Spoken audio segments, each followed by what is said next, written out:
Hey YouTube, thanks for tuning in once again to the Ron Paul 2008's channel's feature on You Choose 2008. You've heard a different issue brought to you every day. Today we're going to hear Dr. Paul talk about one of the most difficult and important issues in the campaign, sound monetary policy. So, check out this video, subscribe to the Ron Paul 2008 YouTube channel, come by the office and volunteer, and we'll see you on the campaign trail. Governments can spend money and not be responsible. They can tax to a degree, they can borrow to a degree, but then they can print the money when they need it. And common sense tells almost anybody that looks at this that, you just can't get away with that. This causes problems.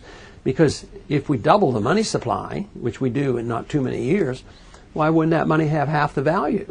Right. So it's the money that goes down in value which causes the inflation, the higher prices to rise, which is so harmful to the middle class and the poor, because they suffer rising prices more so than if you're on Wall Street, where you get to use the newly created money to promote deals, leverage buyouts and these things. They make billions of dollars. Or if you get to use the money first, like the government or the military-industrial complex or the health industry now, which is a government industry, then all of a sudden they have their advantages. But the middle class and the poor literally can get wiped out through a monetary process. Monetary policy is very, very important, and other people don't want to talk about it, either because they like the way it works and they can finance their project, or they just don't understand it.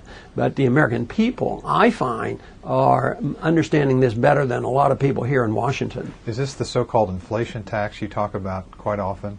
Is how that affects it is an inflation tax, and even though it's not tax in the conventional sense, it's a tax because that's how you can get money out of people's wallet without taking it from them through the IRS.